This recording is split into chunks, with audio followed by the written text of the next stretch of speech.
5 to 7 years is the lifespan of a vehicle, so at some point in time, they're probably going to need new vehicles here in Bloomington. Uh, the other thing I want to point out is under Parks and Rec. One of the things, Bloomington Parks and Rec, you see that 93,000. That's to pay for dedicated staff to maintain Ayala and Kessler Park. So there is, if you guys know Cheddar Bob, he's our parks and maintenance guy. He's the one that's being paid. That's how his salary is being paid to do those things. So of the $1 million, you have 536,000 that's already dedicated for that. And then you look at some remaining amounts that are on there. And we'll kind of go over some of the remaining amounts and what those are being used for. But if you look at that 1.29 million, that money was used for a project at Bloomington to make sure we did some improvements at Kessler Park. If you know about the walkways, the Wi-Fi, and the gates that are being put on. And also that 261,000 went to that to help pay for some of the snack bars and some of the improvements that we did. If you haven't had a chance to go to Kessler Park, it's really come a long ways. It's in much better shape. So that's where all the money goes. We'll go ahead and go to the next slide, please. So that's the MetLife settlement. As I mentioned, initial payment of $1 million, and this is for 20 years. This is 20 years. So this money will go for 20 years. If you look down at the bottom, this is the projected balance that we have, $821,000 at the end of this year that's going to be in that balance. And you can see it slowly building. You know, we have a couple options. We can continue to do a bunch of small investments. We could let that money build up and do larger investments. So that's really, you know, something that will value input from the Bloomington community. But those are things that we have to think about. And you think about $2.7 million. It sounds like a lot of money, but it really doesn't go very far. So I just want to point that out to the community. But that's the 20 years for that MetLife. We'll go to the next slide. So the UNIR, this was another settlement that we got from a project in Bloomington. So we got $90,000 initially, and then we're getting $30,000 throughout the life of the project. So $30,000, if you notice, that won't even pay for a sheriff. That won't pay for a maintenance worker, maybe a half a maintenance worker. So it's great that we now have revenue, and these are one of the things I've been advocating is to, when projects come in, let's push for revenue so we can continue to have revenue to make investments here in Bloomington. And this money here that you see, it can only be spent in Bloomington. It can't be spent in Muscoy, can't be spent in any other part of the county, but it has to be dedicated to Bloomington. So I just want to make sure you understand that. Now, if you look there, and Howard, these are other projects. So there's a project that we're negotiating with the developer, and this was prior to my time even being on the board. It was a lawsuit with Fontana. They're looking at having a big settlement, and one of the settlements is looking at anywhere from $11 to $17 million that goes directly back to Bloomington. But that's still in negotiations. We don't know, and that's probably going to come in 2 payments. And then at that time, when the money comes, we'll decide, hey, where do we make our investments? So we'll take your input, and you think you may want to give us at another point in time, where should we spend that money in Bloomington? The other one, if you notice, Tim Howard. This was a project that we, was very contentious, but we approved it back in 2022, the Board of Supervisors. And this is a project that we approved, and it's still going through litigation. We're being sued. In other words, not necessarily the county, but the developers being sued by some environmental justice groups. And, we don't get anything until that project is built, until they have a tenant. Then we start seeing some of that revenue for the county. And we'll kind of go over some of those revenue streams in the next slide. But right now, we're not getting anything from those projects. Even though they've been approved, they're going through litigation. Once they're through litigation, then we'll start seeing some of the revenue. But just wanted to point that out to the group. And that money specifically dedicated for Bloomington. We can't spend it anywhere else but here. Okay, next slide. As I mentioned, the ASG Board of Supervisors approved for this public benefit. The owner agreed to make a one-time $900,000 contribution and $87,000 for the life of the building. So that's almost $1 million that we'll get one time. In other words, that's not ongoing where we can just make an investment here in Bloomington. But that's the one I talked about that we'll get at another point in time. We'll get that ASG money. And we'll go to the next slide, which I talked about too, is the Tim Howard project. So the Tim Howard project, the life of this project, we're going to receive approximately $700,000 a year. It's 34 cents per square foot that was negotiated. And actually, of all the industrial partners, Tim Howard's probably been the best in the whole county because he's offered more per square feet. A lot of these other developers don't want to give us as much. He's been a good partner, whether you agree with warehouses or not. He's been a good partner. The other thing he's looking at doing is we're getting a little over $4 million one-time money. So once that money's spent, that's it. But ongoing revenue will be continuing to come to Bloomington when it gets built out, but it's lawsuit and litigation now. Okay, go to the next slide. All right, so this is our county executive budget, operating transfers in and out. So this is just in regards to Bloomington Parks District. So this is just a small amount. It's not a big amount. So what happens is people get assessed a little fee for Bloomington owners, and this goes to our park district. It's not a big amount of money, but that's just what the budget is annually, you know, $94,000. It doesn't get a whole lot of money in here, but this is how we do some of our park maintenance and some of the things in our parks. It's very little. So it's not a big amount of money, but I just wanted to point that out to you. Okay, next slide. Okay, Bloomington Community Improvement Reserve. This is what we talked about. This is money that we have. These are some of the uses. I kind of went through it. This is what I mentioned earlier. Our balance is a little over 800,000. So we may, as I mentioned before, we may want to let that money build up and invest in a bigger project in Bloomington, or we can do a bunch of smaller investments. And that's important to point out. So one of the things I want to point out to the group is the County of San Bernardino gets SB1 money. This is money that's a state transportation tax, a gas tax. We get $20 million for the entire county, not very much money to do all road projects. So we have to spread that out through the entire county. I've been advocating to use some one-time money because our county budget's been really good to try to invest in roads in our community. And Bloomington probably has better roads than some of our other communities that we have outlined. But the challenge in Bloomington is we probably have more truck traffic coming through here. So there's a lot more road use, especially on our main thoroughfares here in Bloomington. So I just wanted to point that out for the group. Okay, next slide. Library reserve. So we have a library here. So library doesn't have a big operating budget. So we have a little bit of money in our library, but basically this money is for general maintenance, upkeep. Our library doesn't have a big budget. One of the things I advocated for our library, and they've really been doing a good job doing, is make sure we have more bilingual books in English and Spanish, since we have a big Spanish-speaking population here in Bloomington, so they've been able to do that. But just so you know, in Bloomington, we don't have a big operating amount. $100,000 is not very much money for our library, but we do have a beautiful library here in Bloomington, but I just wanted to point that out. That's a small part of the budget, so you guys can see that. Okay, next slide. Okay, Public Works, special districts. So this is to staff people here, maintenance here, to pay for Aaron and his team here. As you can see, that money's gone up over time. The revenues have slowly gone up as property taxes go up. It's very expensive to operate here, so people keep that in mind. They've had a few capital expenditures, money they've spent. Like, for example, I think we had our basketball court vandalized. Cost a little bit of money. We had to pay that money to upkeep it, so it had a little bit of expense to it. Someone graffitied the floor, they pulled down and cut the fences open. So some of these things that we have, so it's important we take care of our stuff and be good stewards and watchdogs, because we have to pay for that. And we, as you can see, Bloomington does not have a ton of money to make a lot of these improvements. The budget's been healthy, so we've been able to, it's been very challenging. So okay, next slide. That's just Rex and District. So this is some money that we have for a fire. For those who don't know, we have a fire station here in Bloomington. The money that's in there, this is how much that's sitting in there. I've been talking with Chief Muncie, our fire chief. We're actually looking at doing a fire station. The big challenge is finding land. That's available and that's at a reasonable price. We're in negotiations with land people, but they just want too much money because of the industrial market. Land in Bloomington has really gone up sky high. The other thing we're looking at considering is just tearing down the old fire station, rebuilding there. So probably within the next year and a half, you're going to see more money moved into this fire district.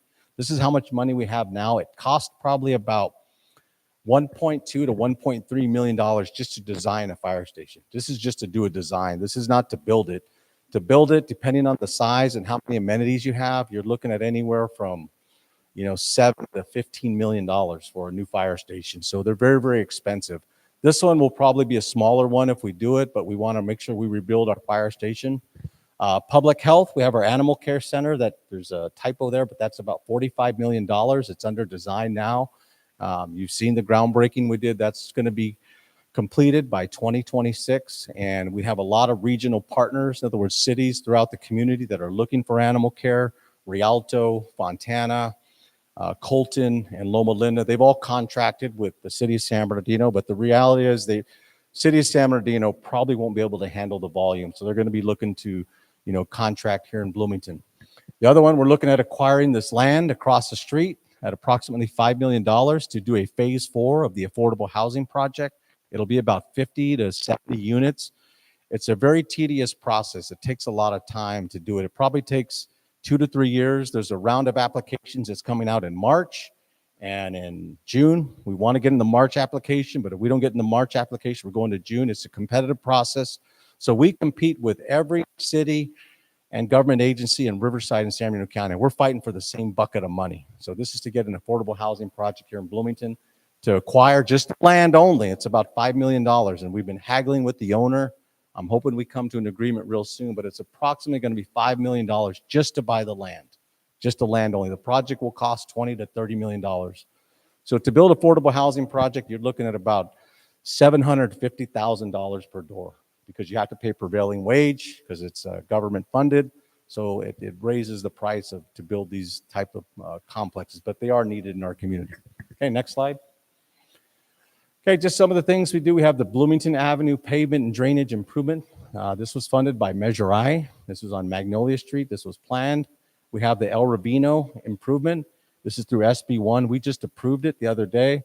And just keep in mind, that's $616,000. We're competing with $20 million for projects, road projects throughout the entire county.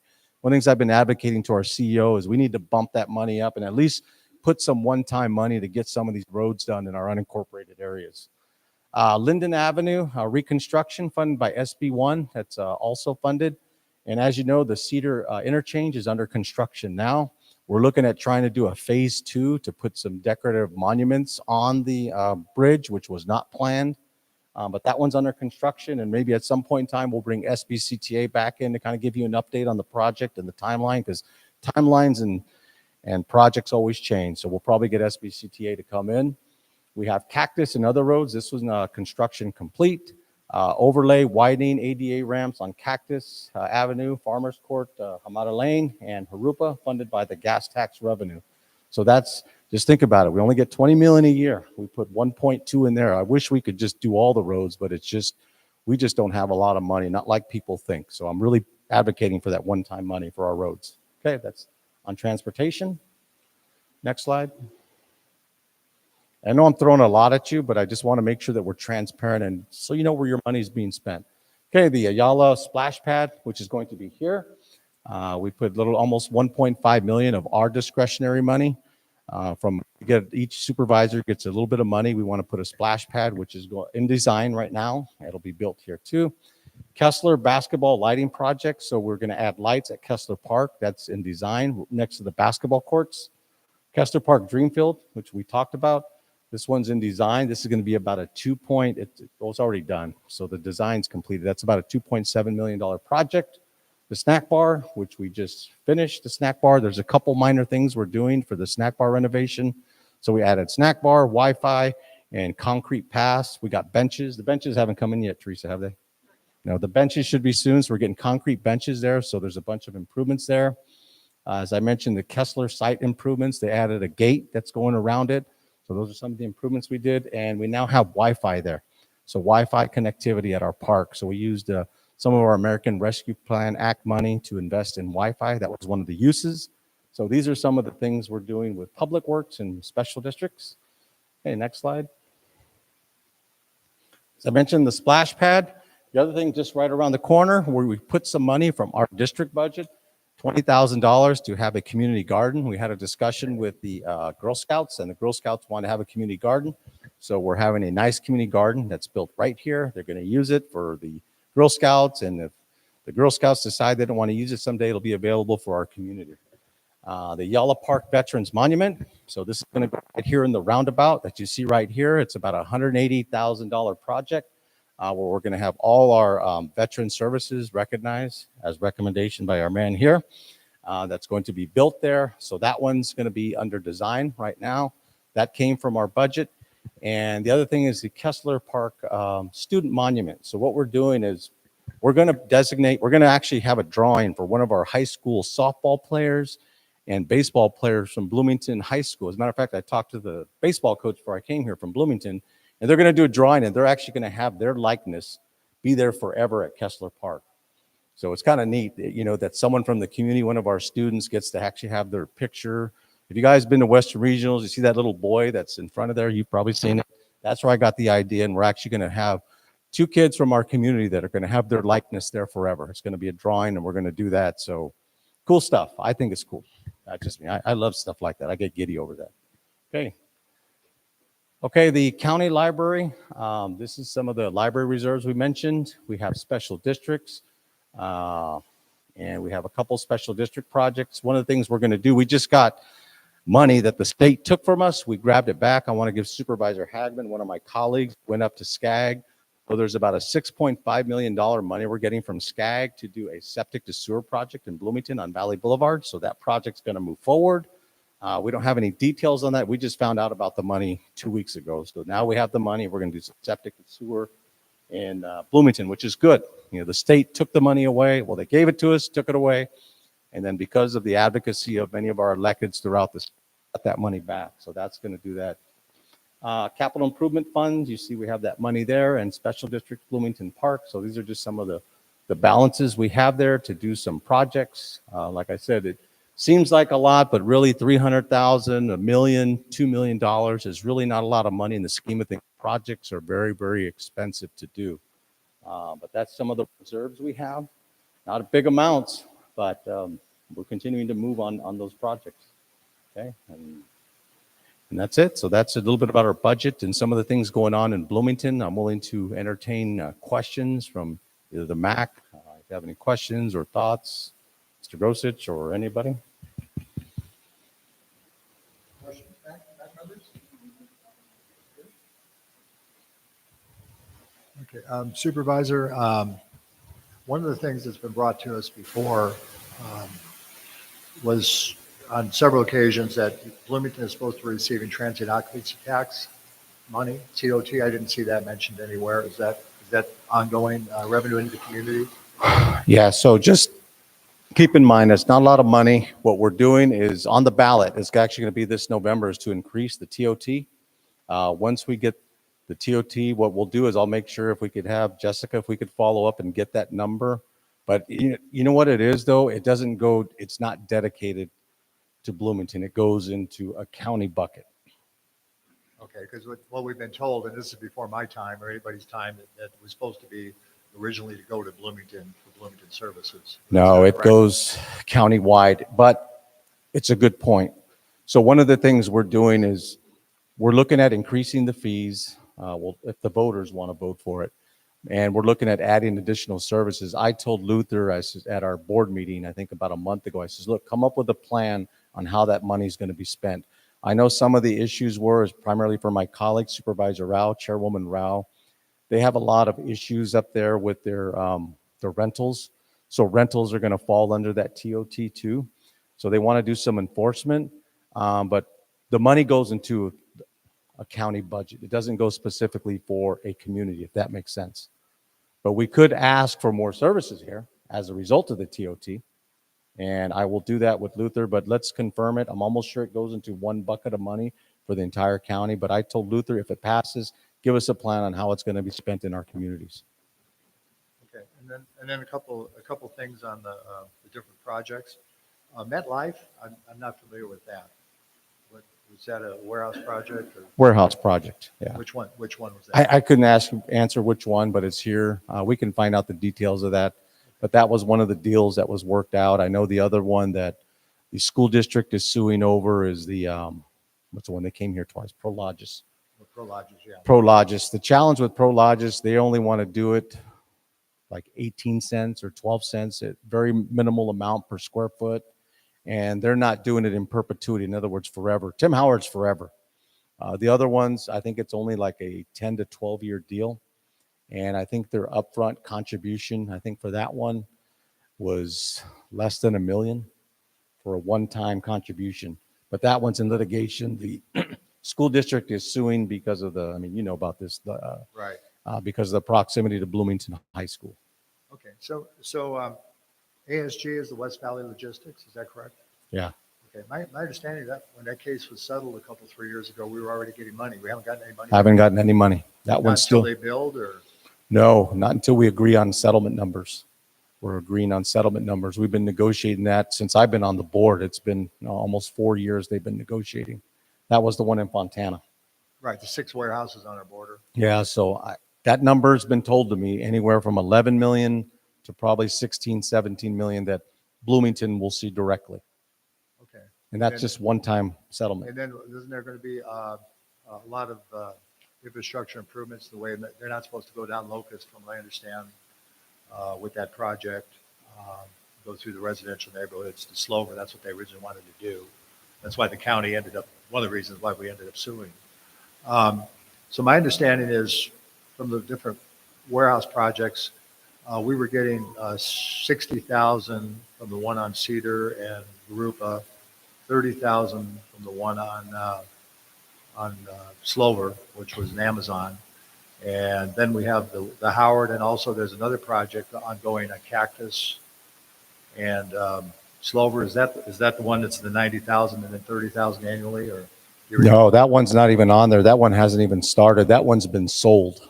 You're talking about the one on Cactus, right? Right, Cactus and Slover. Yeah, that one's been sold. So we haven't received anything from that until that one. That's with Dave Milinarski. Remember his Right, project? Malinowski, and then they're running sewer to another part of the community. Yeah, so I think it was almost $1 million in one-time investment, and then it was just in perpetuity. I think it was 32 cents a square foot, but a smaller footprint. I think it was about 400,000 square feet, not as big as the Tim Howard one. Right. Okay. Trying to understand, where the money's coming in from, because originally, when the MAC in 2017, when they went into these two projects, the Malinowski project and the Howard project, part of the goal was to so-called balance our books, and so we could bring in revenue for more sheriffs, more public safety, that type of thing into the community, along with all the jobs and infrastructure improvements that are going to take place. So Yeah, it's interesting that some of these things we haven't even received the money yet. I didn't know that.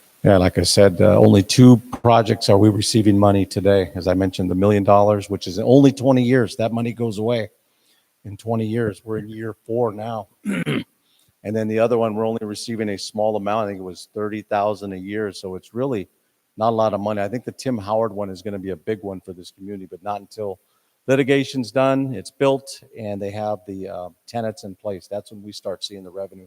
That's why if you notice the other one, that small amount, we're getting the 30,000. It took a while, even though the project was approved, until these things have tenants. Bloomington doesn't see anything.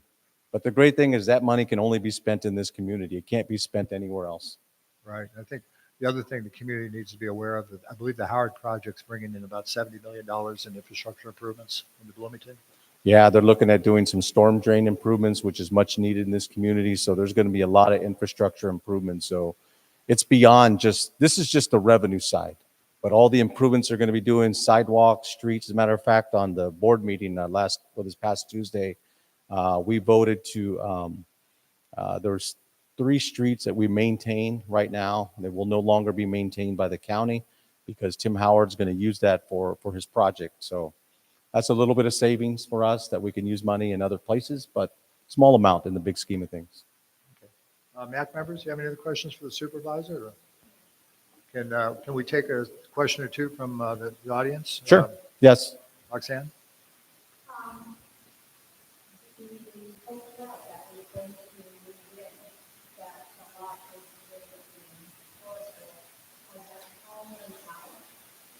You know what? I haven't talked to the owner. I know the owner personally. I will reach out to him and we'll provide an update for you. I was excited about it.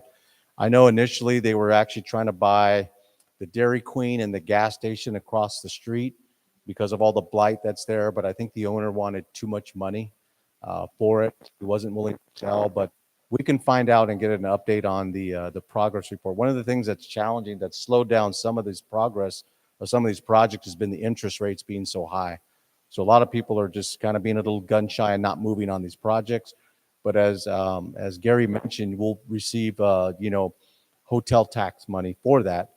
But the big thing, the challenge is it doesn't go straight to Bloomington. It goes into a county bucket. But I'm going to advocate that we make some investment here in our community here. But it's a good question. Thank you. Sure.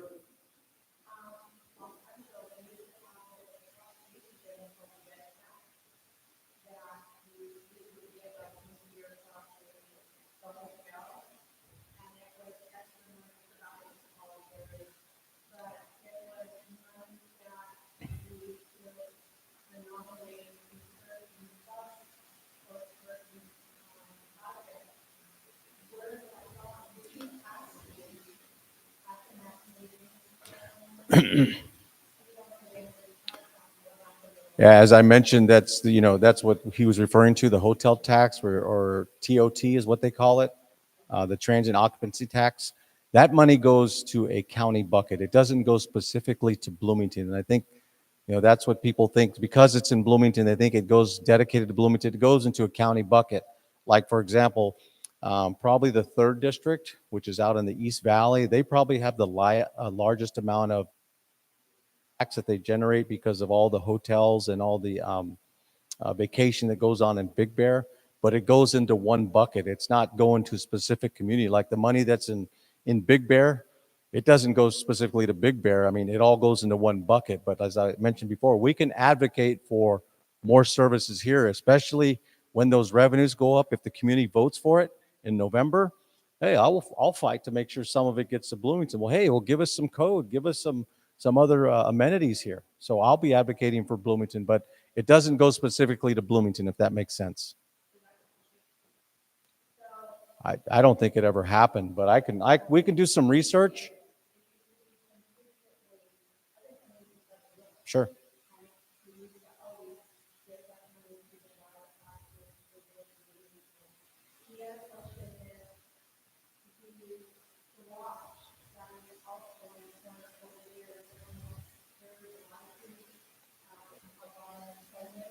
Mm-hmm.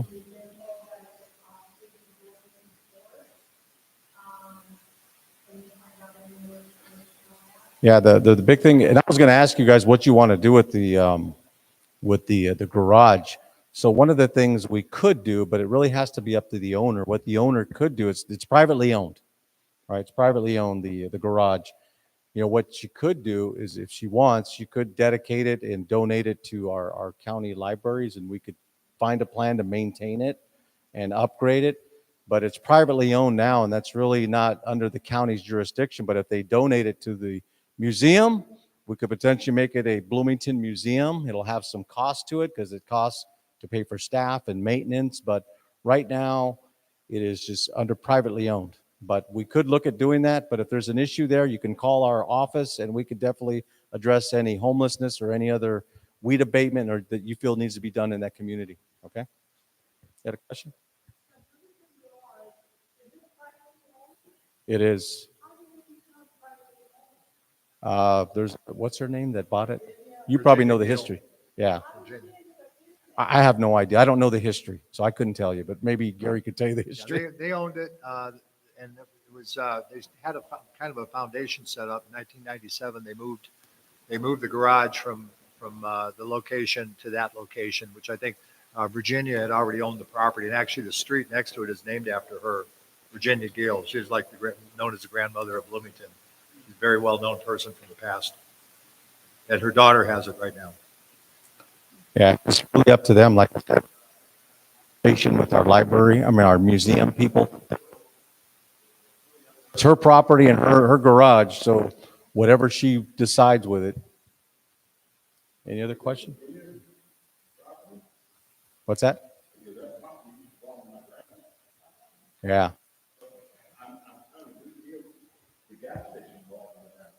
Yeah.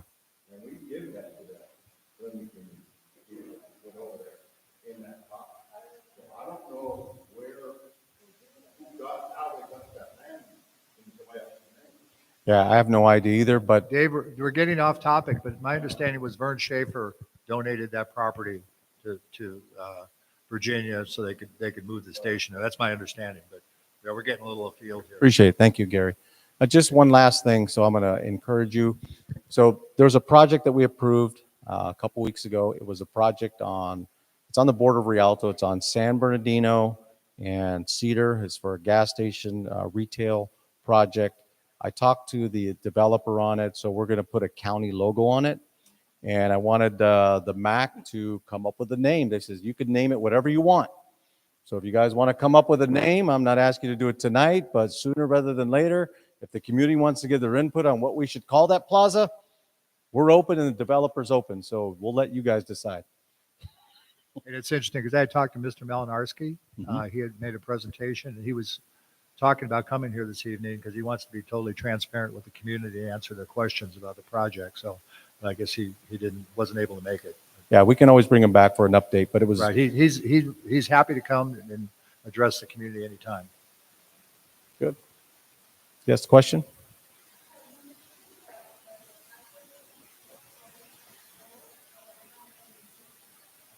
Not get any money. In other words, what happened is the project was entitled. The board approved it. Then they sell it to another owner. Now it's up to the new owner to develop it and build it. But until it gets built out and you get a tenant in there, we don't receive any money until that happens. I think that's what Gary was saying earlier. It just sits there like the Tim Howard project. It's been approved almost 2 years now. We won't receive any money until lawsuits settled, they build and get tenants in there, and that's when Bloomington will begin to see money for that project.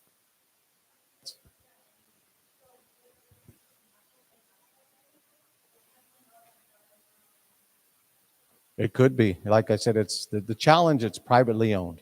So private owner doesn't have to do anything. They can just sit on the property if they want, decide they don't want to do anything. Just because it's entitled, that means it's entitled to do that, but doesn't necessarily mean they have to build it. But that's what it's zoned for. It's now zoned for industrial. If they decide they don't want to do anything there because either the market's bad, right now the market for industrial under 1 million square feet is really slow right now. So there's a long list, and that's probably why they're not in any hurry to do anything until that market picks up again, if that makes sense. Okay. Anything else? All right. Sure. Sure.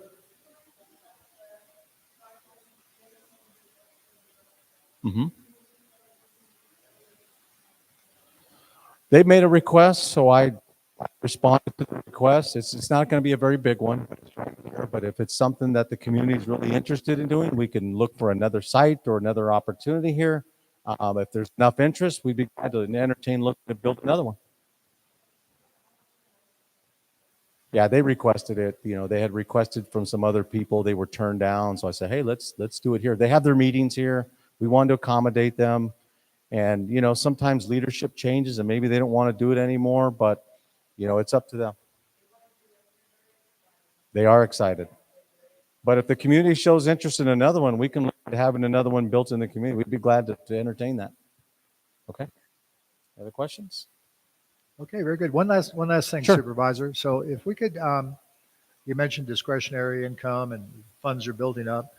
Would it be possible, and I know this is staff driven in large part, but in the future when the budgets are being processed, if somebody from your staff or yourself could come and tell us what's going on, how much money we have, and let the community and the MAC weigh in on how the money should be spent or what our opinions are, even though, you know, I understand there's no requirement that the board would agree with that, but that would be great if the community could come in and give input as to Sure. where money that's going into Bloomington could be spent.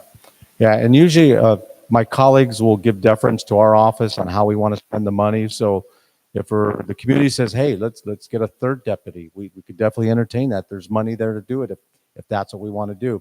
Keep in mind that if we pay for money for staff, you'll have a lot less money to do one-time capital investments.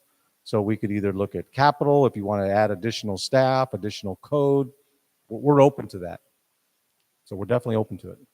Okay, thank you very much. Okay, all right. Thank you all. Thank you. Supervisor, thank you for your time. Thank you.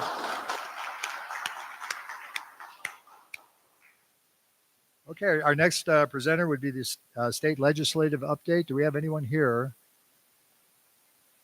No, or is there anyone else from Supervisor Baca's office that has anything more to add this evening? No? Okay. Okay. Cover it all. You got it. Got it. Our next presenter would be CHP. Do we have here Officer Sandoval? Good evening, sir.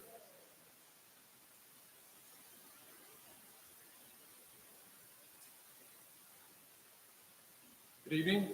How's How's everyone doing? Hopefully I'm loud enough, muffled. We've kind of addressed your concerns, sir, recently in the community as far as big rigs. We've had several mobile enforcement from our commercial unit. They've been putting trucks out of service. They've been issuing citations, and I don't know if you've seen them or had an opportunity, but they've been deployed several times throughout the last month or two. So they've had a visual presence in your community. So, like I said, if you guys have any questions or concerns, you can always reach out to the MAC or any of the county supervisors, and they have a direct number. He has a direct number to me too. So now he forgot he had the number, but it's a direct number to me. As always, safety, safety, safety. One of the biggest things, we recently had a lot of fatalities in our community. Southbound 215, if you ride a motorcycle, be careful. We had a motorcycle riding southbound 215 just north of the 10. He ran into a pedestrian. You never imagine a pedestrian being in the roadway, so just be cognizant of that. 210, a week from this Sunday, a family coming from a catering event. They're traveling eastbound on the 210. All parties get ejected, all perish. 18-year-old male, 19-year-old female, 57-year-old woman. So just be aware that we can avoid like just the basic things, just either by putting our seatbelts on. If you get drowsy, one of the things that we've been training this entire week, I talked to Hyundai. We've gone to Holiday Rock, Robertson's Construction, is drowsiness, right? You really don't feel drowsiness until that last moment, right? Until that, oh crap moment that you're hitting something, you nodded and you're like, okay, pull over to a safe location and just either get some seeds, get some fresh air, call a loved one, whatever it is. Just don't call a loved one from your cell phone in your hand.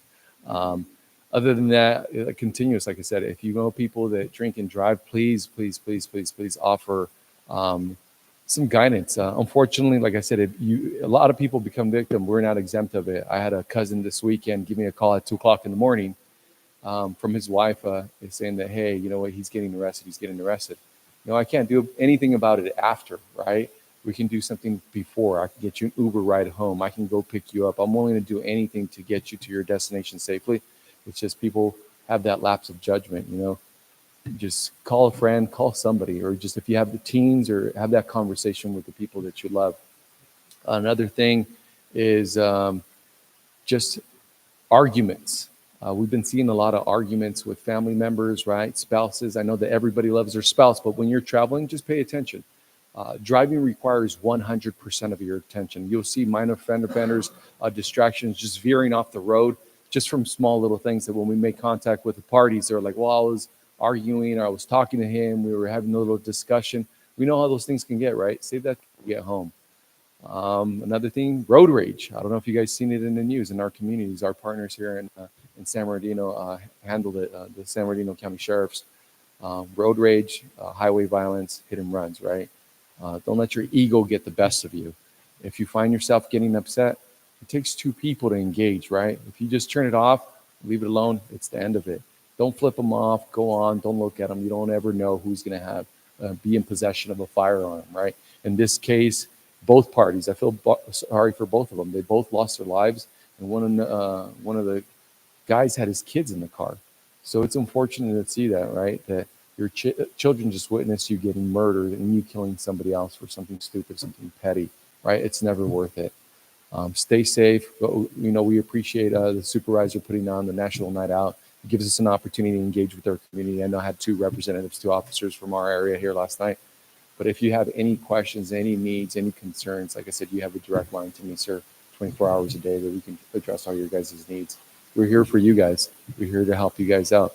Just remember, it starts with you. Police yourself, right? It's unfortunate that we have to remind everybody that it starts with you, but be kind and respectful to one another and just let things go. Let things go. There's things that are far more important than getting upset or flipping somebody off and getting shot and killed over something stupid.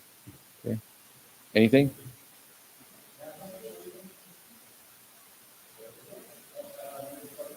Yes, sir.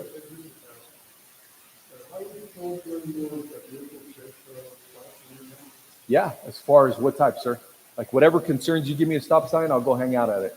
And I'm sure you can relay that to any concerns. Like I said, you tell us where they're at. Recently, we had some concerns out in the Loma Linda community, our partners out there. So it's just things, but it's self-policing ourselves, right?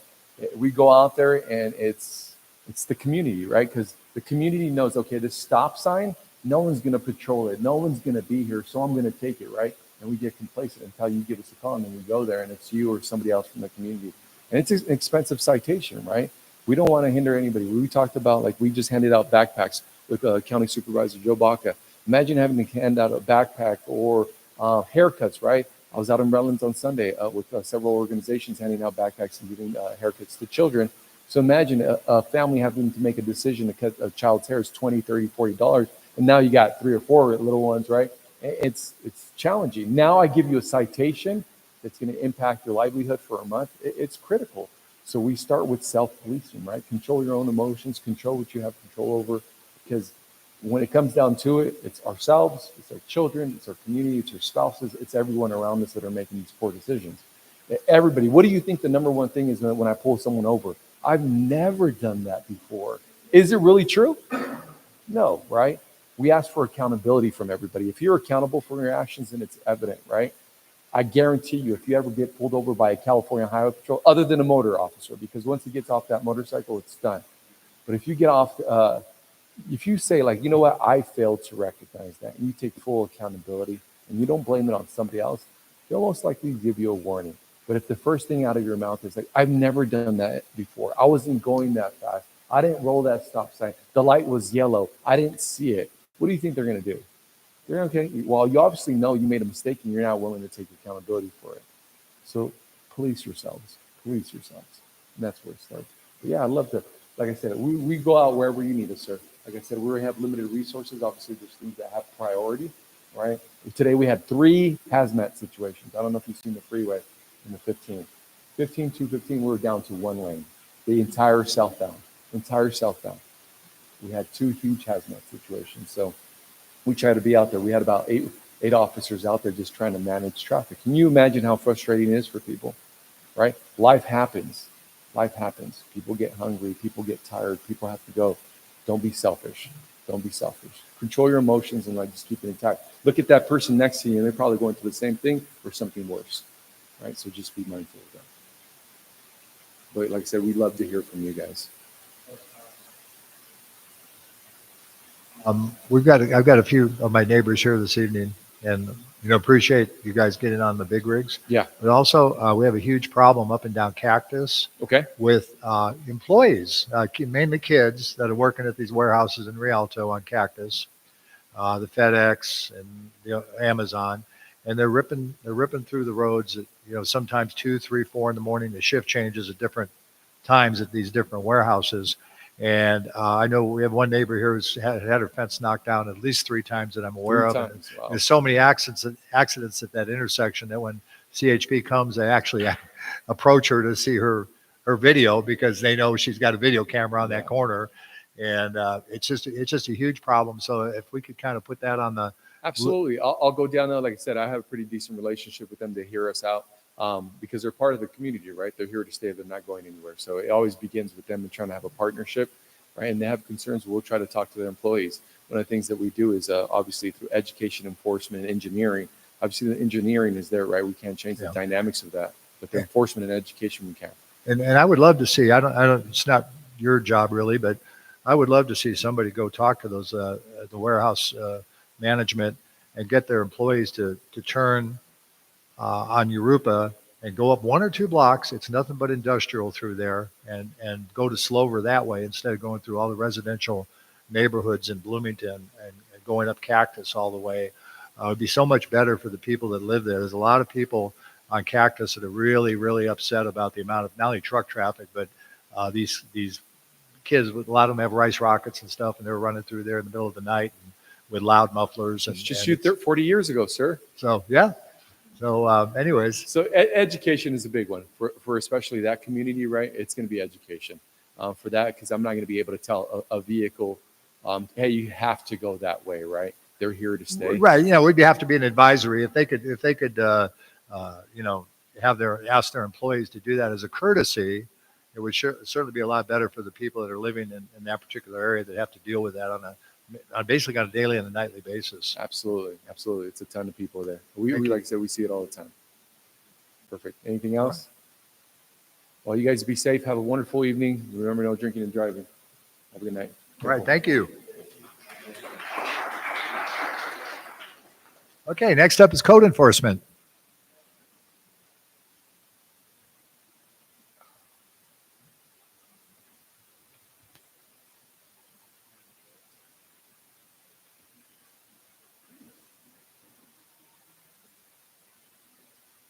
Hello, everyone. Thank you for having me. My name is Code Enforcement Officer Moises Sanchez. I am one of the dedicated code officers, Supervisor Vaca mentioned, dedicated to the Bloomington community. I brought some handouts. I left them on the table, has some information about not just code enforcement, but also the planning and building and safety departments as well. We're all under the land use services umbrella. So a lot of what we do is tied in with building and safety and planning as well. So it has some information in here. Also has some contact phone numbers and an email address if you want to contact us through email as well. Um, but just wanted to go over a few things real quick. Our office, if you want to go see us in person, we're located at 268 West Hospitality Lane in San Bernardino on the 3rd floor. If you want to give us a call by phone, number is 909-884-4056. And our hours, we're open Monday through Friday, 8 a.m. to 4:30 p.m. So if you want to come see us in person, that's the time to do it. If you want to call and leave us a message anytime, that's fine as well too. And by website, that's 24 hours. If you see any graffiti or any illegal dumping, please let us know. We're really working hard on removing those things and responding to those as fast as we can right now.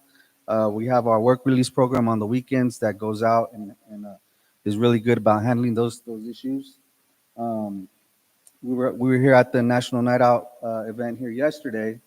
We gave out some different things to the kids in the community. Thank you for having us, Aaron. And yeah, it was a good event. We're staying busy. We work a lot with the sheriffs.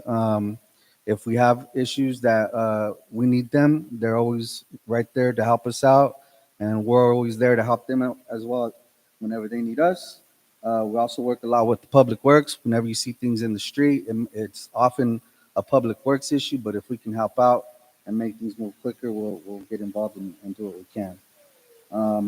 Other than that, we're here, we're out there, and if you see anything or if you need us for anything, please call us or send us an email, let us know, and we'll do our best to get it resolved. Any questions?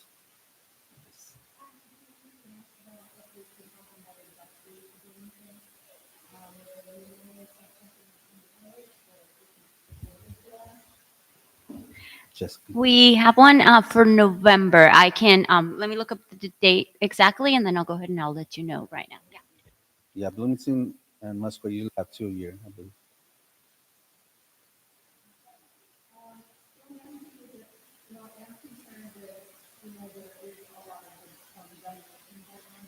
Mhm.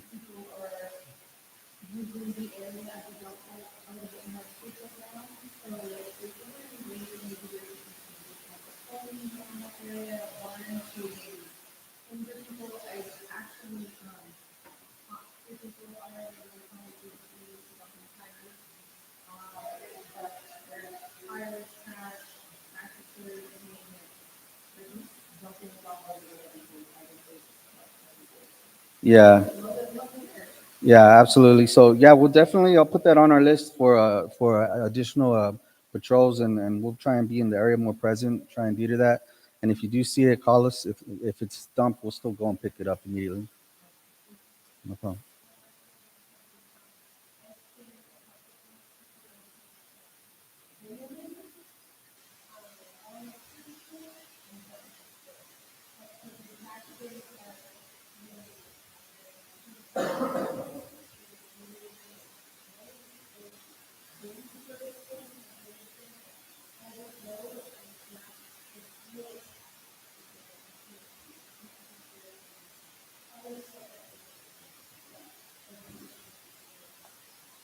Yeah, I can go down to the school and speak with someone about that and see if we can maybe get an enclosure or locking lids, help solve that.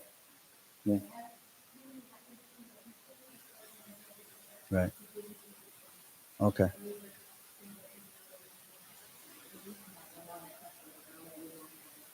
Yeah. All right. Yeah, I'll put that on our list. We'll look into that and get it taken care of. Any other questions? Any other questions from the community? All good? All right. The Thank you very pamphlets are much. back there. It has our number. If you think of something later on, please let us know.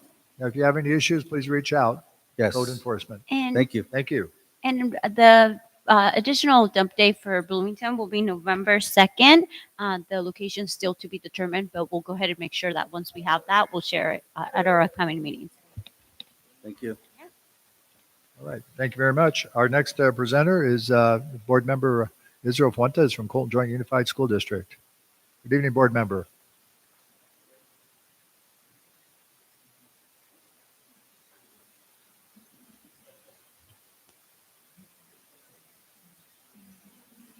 Good evening, board, members of the community. My name is Israel Fuentes. I'm one of the board members for Colton Joint Unified School District. As many of you know, we started school August 1st, actually before anybody probably in the area did. I think Fontana and Rialto started on August 5th. We started on August 1st. It's technically our second week. I apologize for being here late. I was at some of the open houses with our superintendent today. And so I was just actually, we came out to Joe Baca Middle, and I had to go back to the district office because I was actually riding with the superintendent in his car. So I had to go back, come back this way. But just want to let you know, we do have the open houses going on right now, the school open houses. August 29th, if I'm correct, is Bloomington High School's open house. So it starts at 5 o'clock. You're all invited to come out to Bloomington High School for their open house and get to see what's going on at Bloomington. We have some new murals up at the school now. Some of the colleges, some of our ROP programs. We've done some awesome things to the campus too. As many of you know, last year we were able to get some of our school, well, most of our schools painted. This year during the summer, even though it was hot, we were able to get the rest of the schools painted, and a lot of the schools got their cool school colors. So it's no longer the blue that y'all see or the greens. It's actually the school color. So if the school had red or burgundy as their school color, they got a burgundy school color now. So the schools are being redone. We got a lot of awesome things coming up this year for our students. Many of you know, last year we did have a California Distinguished High School, which was Grand Terrace High School. And then Colton High School was an Avid Distinguished School also. And Bloomington High School was also recognized for their, I went blank right now. They got an award also. So let's say they were recognized for an award also. Because I don't remember right now. It just went blank. I've been busy. I've been out all day. But we've had a great start to school. We're excited about the school year. I'm excited about the school year. There's many things coming up this year.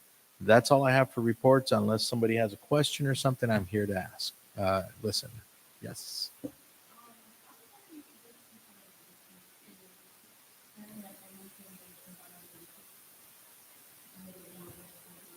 Yes.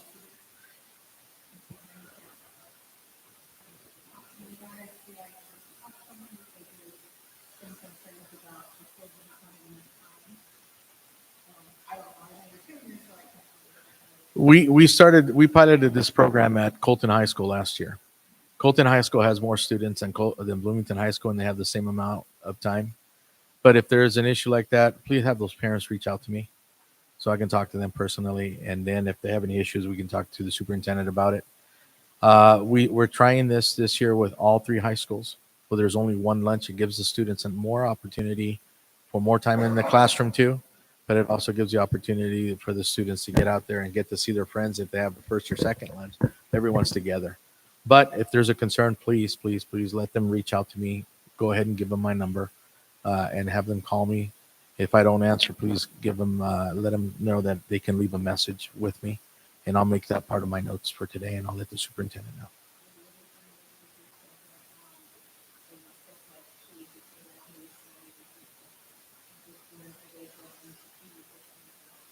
And that's something that we did look at too. So there is going to be more shade coming too. So they are working on those things. And I think what they're going to do as a temporary thing is put up the easy ups for now around some of the tables. so that the students have shade. Yeah, we are working on that. That was a concern of mine too. Yeah. Yes.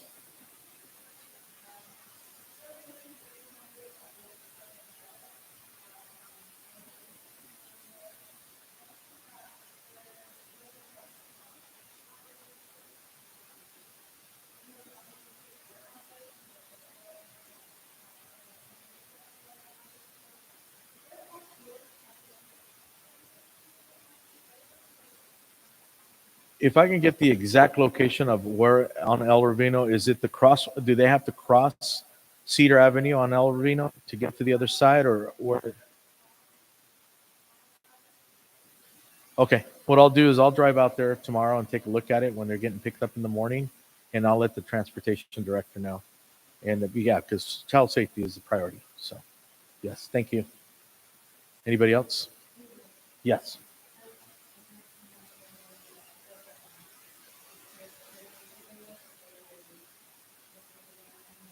You mean the ACTS program for Bloomington High School? They have talked about it. I don't know any details more about that, but they are talking about it. Like I said, I don't know any further details about it. All I know is that the Colton Police Department has a program called the CART program, which is something similar to the ACTS program that we used to have here in Bloomington. And I think Fontana Unified also has something similar to that too.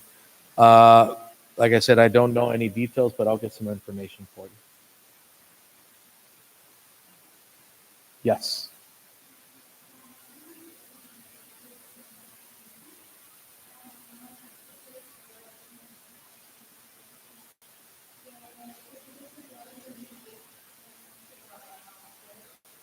Yes.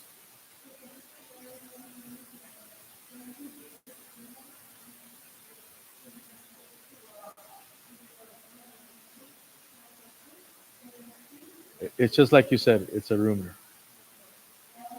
No, the school's still gonna the school's still gonna be moved from there and built.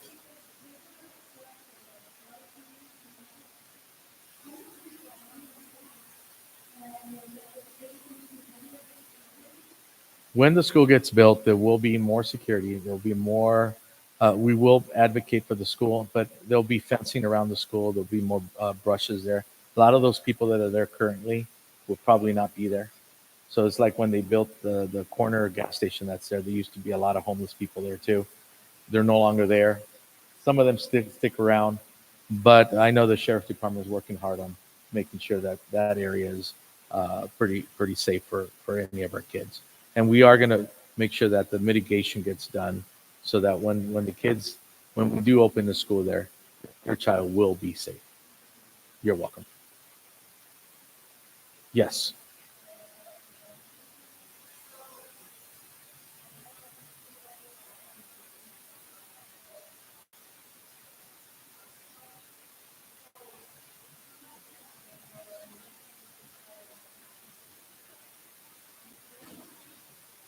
Depending on, I don't know information about litigations. They would know more about that. All I know is if there's still a litigation going on, we'll have the school until we can move the students to the new school. Yeah. Oh, the school will stay open because kids need to go to school. Yes. Yeah, no problem. Anybody else? Just say something too in regards to the rumor on Zimmerman. I do want to also address the fact that there's been a lot of rumors online about them tearing down Bloomington High School as well. And so, I mean, maybe we could just state on here, like, this is not happening. They're going to demolish the number streets. I mean, there's been a lot online.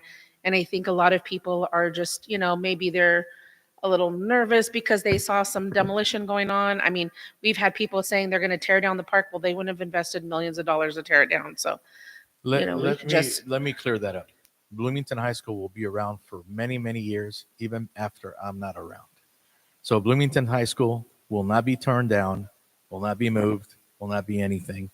A lot of times we tend to look at social media, and social media is just rumors. And we understand what a rumor is. It's something that could be true, or cannot be true. So I'm going to make it clear right now that Bloomington High School continues to be high school and continues to be a very strong high school and will be there for, like I said, for as long as probably the rest of my life and even beyond that. You're welcome. Okay, thank you. Thank you. Thank you, board member. Have a good evening. Thank you. Appreciate that. County Fire, do we have anyone here representing County Fire this evening? I think they're all out on the field with everything that's going on. So we'll move along to the Sheriff's Department.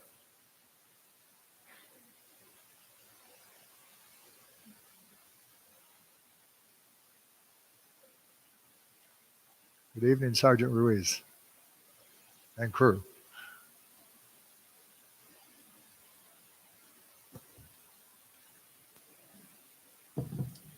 Good evening, everybody. It's good to see you guys again. So there's a lot of stuff we want to cover. Start off with our boss, Lieutenant Scott Thies. I'm sure you guys know him. He'll come up here and talk about some stuff in a minute.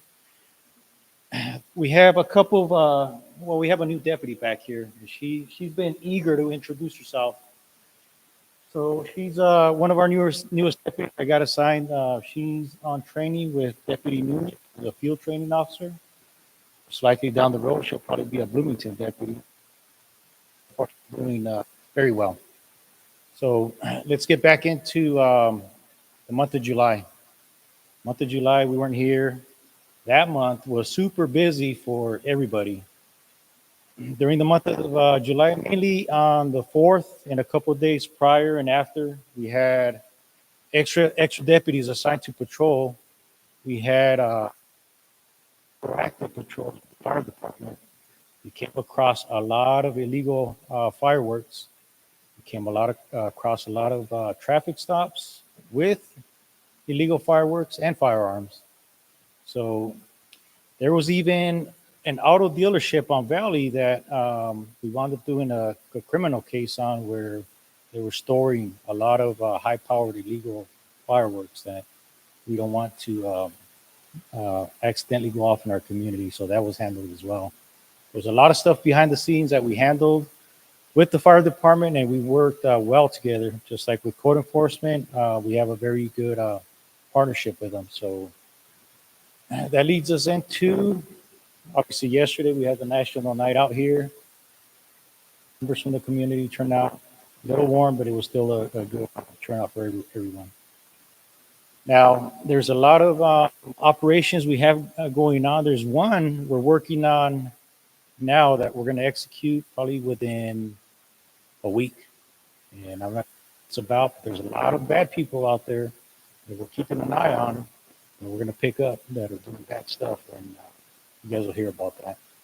There's another program we've been actively working called Operation Consequences that deals mostly with gang members, illegal firearms. We call them ghost guns, guns that are manufactured without serial numbers.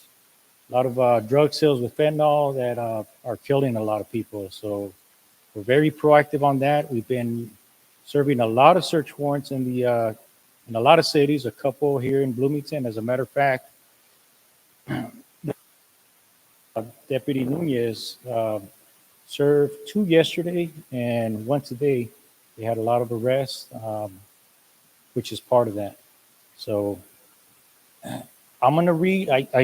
I brought a couple notes regarding an incident that happened in Bloomington last week, and you might have heard about it, but let me read it to you. This is one of the that day. This was towards the end of their shift.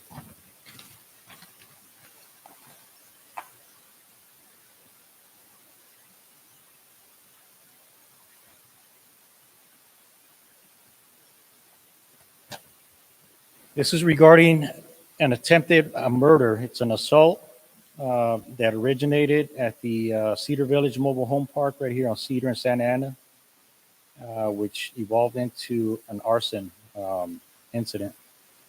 The date and time was July 25th, 2024 at approximately 3:57 p.m. The incident was an assault with a deadly weapon, an attempted murder, and an arson.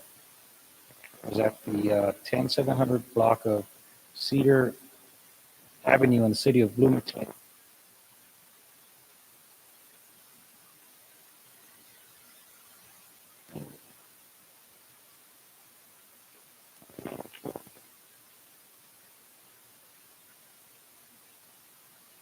Victims, there were several, and they're all confidential. This is what happened that day. And just keep in mind, this is one of the many incidents that they handled. On Thursday, July 25th, 24, at approximately 3:57 p.m., Field Training Officer Nunez and his trainee, Deputy Valencia, responded to a involving a possible hit and run.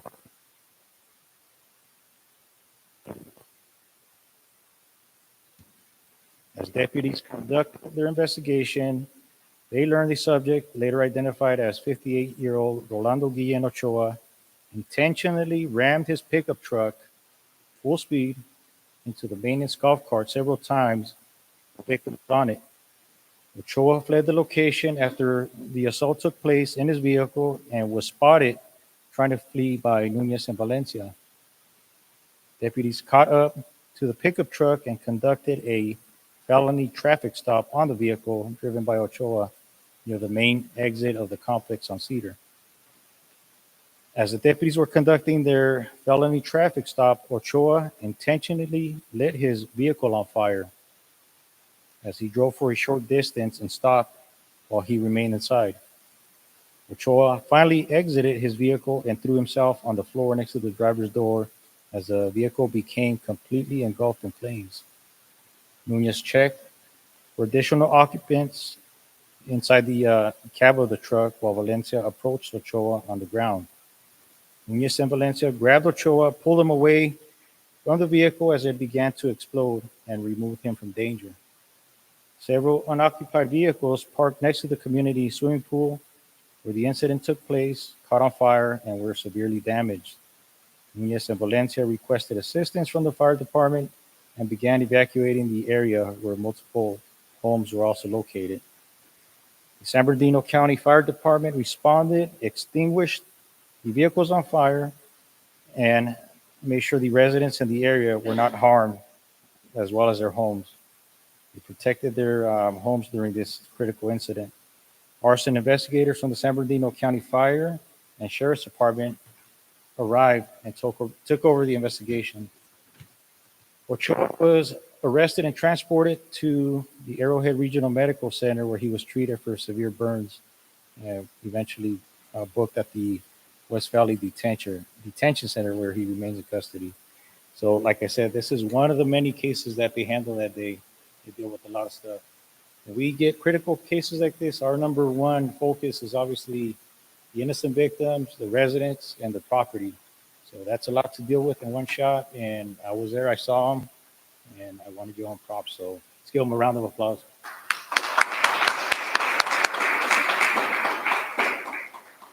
With that said, I know Deputy Valencia has been eager to everyone and tell you a little bit about herself. So as you look at them, both of them, veterans. This isn't the first time that they've raised their hand to defend the Constitution. They've done it overseas against foreign enemies. Now they're doing it here, just like a lot of us have against domestic enemies. So let me introduce you to Deputy Valencia. Hello, good afternoon. Deputy Valencia, Syra. I grew up in the city of Fontana, so I'm very happy that I get to come back and serve the community of Bloomington and Fontana. A little backstory about me.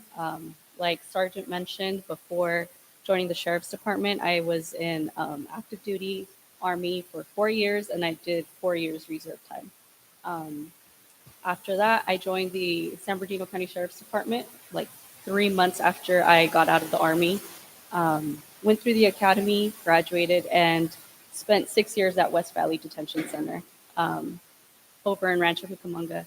And now I'm here, and I'm happy to be here, happy to serve the community that raised me. So yeah, thank you for having me, and I look forward to serving. Thank you.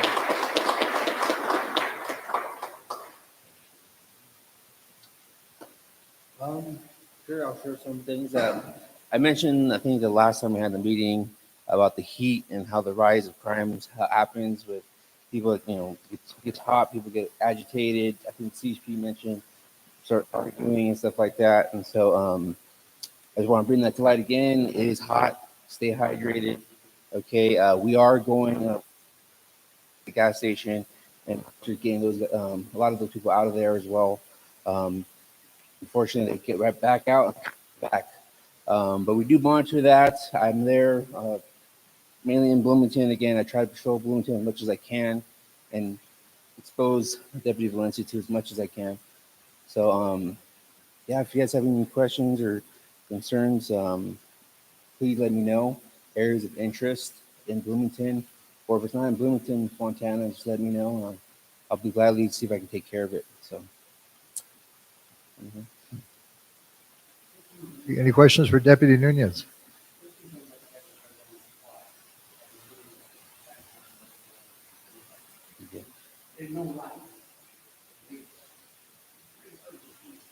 yeah.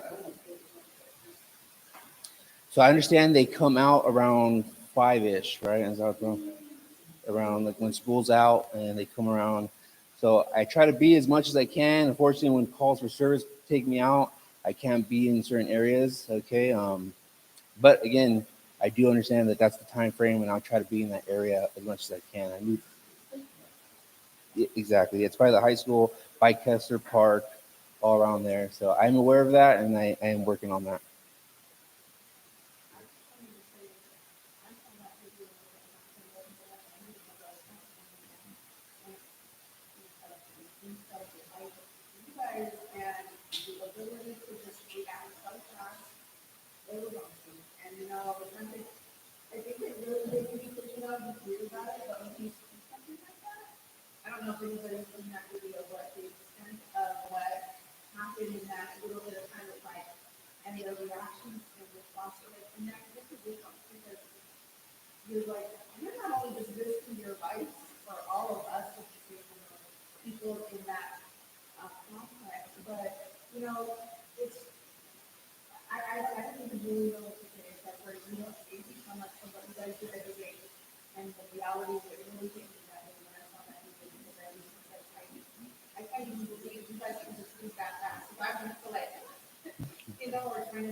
Hello, everybody.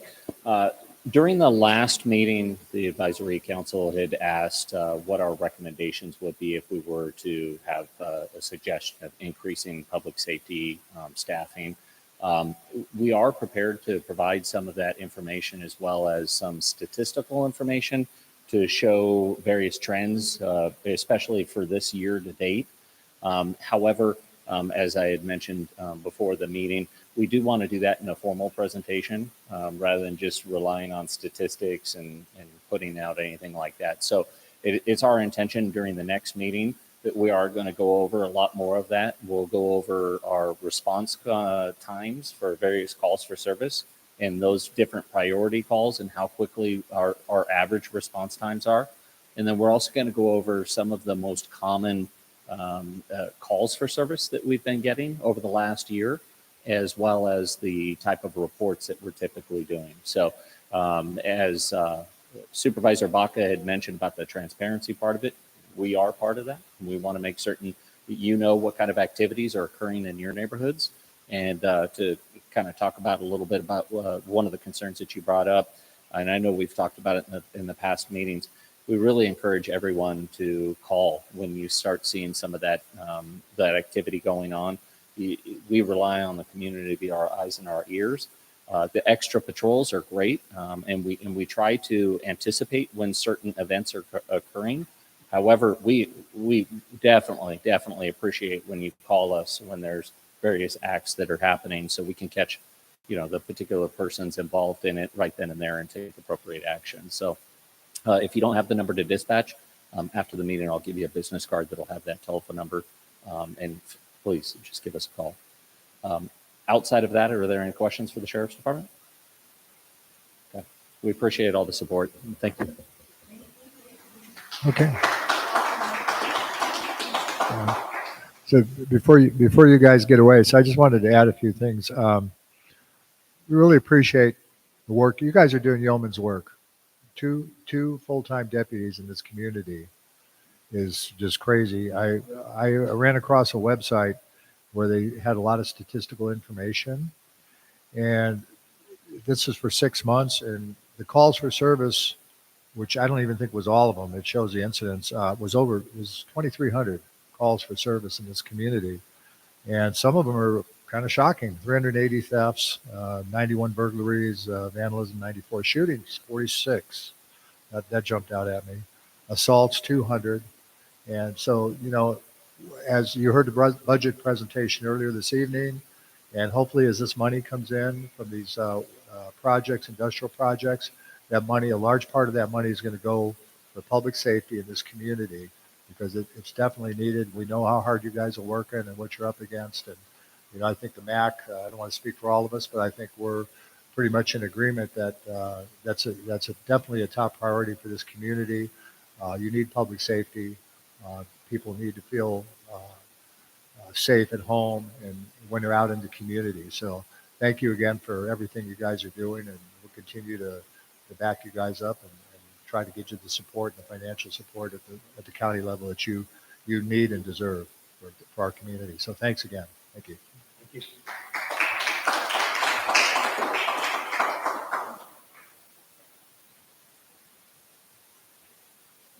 Our next report is Special Districts. Aaron Spear. Good evening, sir. And Aaron will always bring us good news.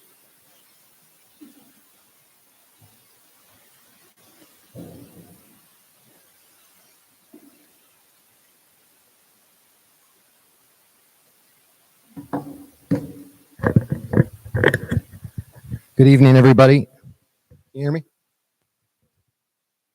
From the bottom of my heart, I want to thank all the county and community vendors that came out last night for our National Night Out event.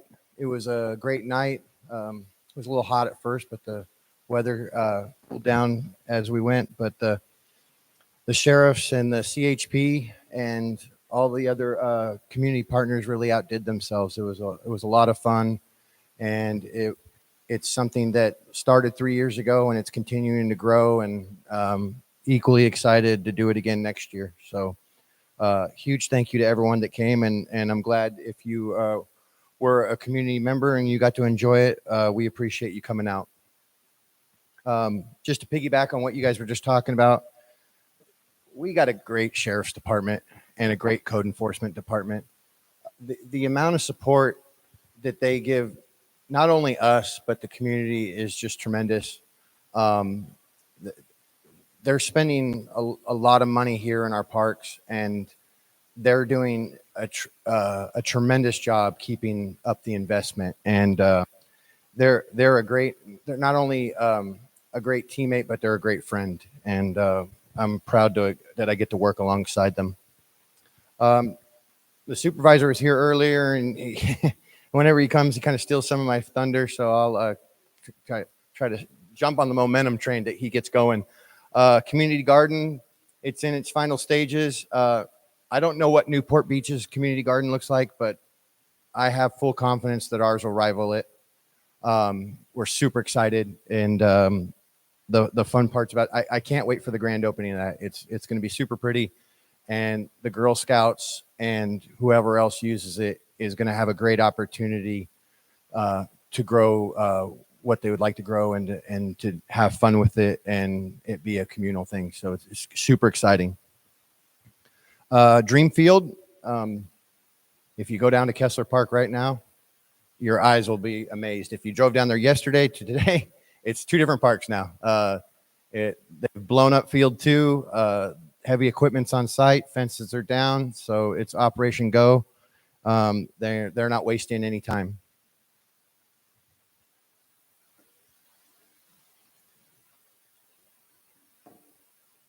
Kessler benches. I know that was brought up earlier. August 26th, Monday, August 26th is Operation Bench Day. There'll be big 18-wheelers going down to Kessler Park with huge concrete benches, and I mean huge. And we have heavy equipment, and it's going to be cool. It'll be one of my favorite days, I think. And we've done this before when we did the benches, but that are already down there. There's 18 of these, so it's kind of exciting. So we'll be having a cherry picker come on and pick them off the truck, and we'll be putting them in their final resting home. And not that we didn't appreciate those plastic little fold ones or the stuff that we had before, but you're going to get stuff at Kessler Park like we have here, and we're super excited about that. So this time of year is super busy for us. It's fun, but at the same time, it goes by so quick. I cannot believe school has started again. I'm sure some of you feel like that, but didn't summer just start? And it certainly doesn't feel like it's time for school. It's still 105 degrees out there. Anyway, I don't want to ramble, but when school starts, youth soccer starts. We're taking registrations for our youth soccer program.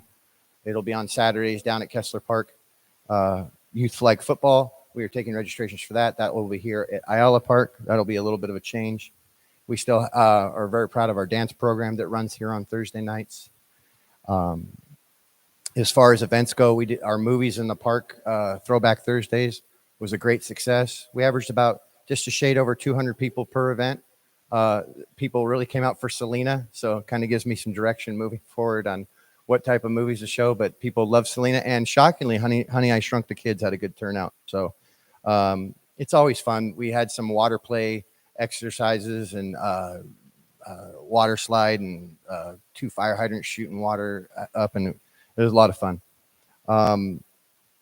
Coming up next Tuesday at 6 o'clock at Kessler Park, you're all invited. It's the groundbreaking ceremony for the Dream Field that the supervisor spoke about tonight. When that thing is done, wow. I mean, the park is already wow. I mean, from where it's been to where it is now, every time I walk by there, and it kind of gives me chills a little bit thinking about it. But next Tuesday, please come down and invite your neighbors, invite your family, your friends. It's going to be a great opportunity to dedicate all the hard work that's about to happen in the next 180 days to get it open for the Bloomington Little League spring season. So yeah, the cadet squad from Bloomington High School will have a national anthem singer. It's going to be a great ceremony. It's something that we don't want to underplay. There's so many people that put so much work into this, and to finally see the shovel go on the ground. Sorry, I get all emotional about this stuff. It's truly exciting, and we can't wait to kick it off. So they better slow down a little bit because they're already running. And then lastly, gosh, I'm exhausted talking about this. Next Friday will be our final event of the summer, and it's our first Ayala concert in the park. We're having the IE Classic Vinyl Band.